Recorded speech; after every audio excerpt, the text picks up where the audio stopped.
আসসালামু আলাইকুম। আসসালামু আলাইকুম। জি, আল হাবিব বলছি, সুনামগঞ্জ বাজার থেকে।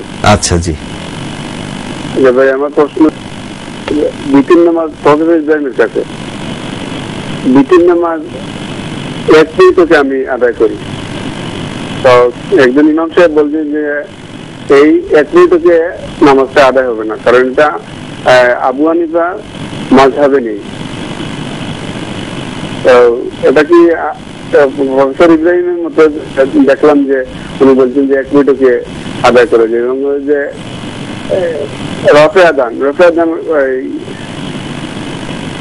ইয়ের পরে রফে আদান করার জন্য রফে আদান করা কি যাবে কিনা? আচ্ছা, আর সরল পথ এখন তো কোন সময় দেওয়া হয় একটু জানাবেন। জি, সরল পথ অনুষ্ঠানটা এখন কোন সময় প্রচারিত হয়?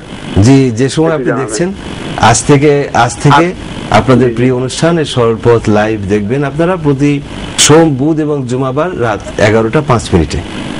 জি, আপনাকে ধন্যবাদ জনাব আল হাবিব। উত্তর নিচ্ছি প্রফেসর ইব্রাহিম। জি, বিতিরের সালাত এক বৈঠকে আদায় হবে কিনা, এটি তো সহিহ হাদিসের কথা, যেটা মুয়াত্তা ইমাম মালিক, নাসাই, আবু দাউদের একটি হাদিস।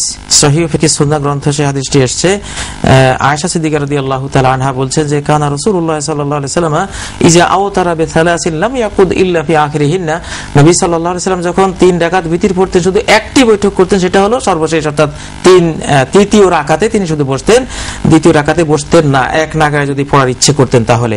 অতএব ইমাম আবু হানিফা রাহমাতুল্লাহ আলাইহির মতের খেলাফ। ইমাম আবু হানিফা রাহমাতুল্লাহ আলাইহি বলেছেন যে সহিহ হাদিস পাওয়া মাযহাবি, কোন বিষয়ে যদি হাদিস সহিহ পাওয়া যায় সেটাই আমার মত।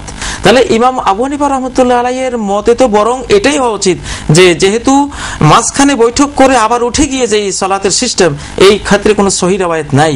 অতএব ইমাম আবু হানিফার মাযহাব এটাই যে এক বৈঠকেই 3 রাকাত বিতির পড়বেন, ওনার মত, যেহেতু উনি এটা বলেছেন যে এটা সহিহ হাদিস পাওয়া মাযহাবি। রফিয়া ইয়াদাইন সম্পর্কে জানতে চাইছি। জি, রফাল ইয়াদাইনের কথা সহিহ বুখারীতে এবং বিভিন্ন হাদিস গ্রন্থে সহিহভাবে সালাত পর্বগুলি যেটা এসেছে প্রায় 52 জন সাহাবী থেকে এটা বর্ণিত হয়েছে।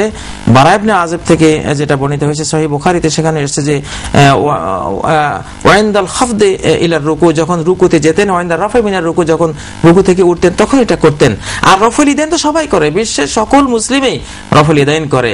যারা রফাল ইয়াদাইন রুকুর সময় করে না তারাও কিন্তু তাকবীরে তাহরিমের সময় হাত তোলেন, দর্শকও করেন। জি, দর্শক যিনি উনিও করেন, বিতিরের সময় তারা হাত তোলেন, এবং ঈদের যে তাকবীর গুলো আছে সেখানে তারা রফাল ইয়াদাইন করেন। তাকবীরে তাহরিমের সময় তো করেনি। জি, তাকবীরে তাহরিমের সময় তো সারা ওয়ার্ল্ডের মুসলিম এটা করে, তো এটা নিয়ে বিতর্ক কিসের? শুধু রুকুর সময় এটা তুলতে গিয়ে এত সমস্যা কেন? একই হাদিসে তাকবীরের সময় রফাল ইয়াদাইনের কথা বলা হয়েছে, সেই হাদিসে রুকুতে যাওয়া এবং ওঠার সময়ও রফাল ইয়াদাইন আছে এটা বলা হয়েছে। তো এক হাদিসের একটা অংশ আমরা মানি, আরেকটা অংশ মানবো না, এটা কেন? এটা ফুল বক্তব্যটা এখানে মেনে নেওয়া উচিত। জি জি, অনেক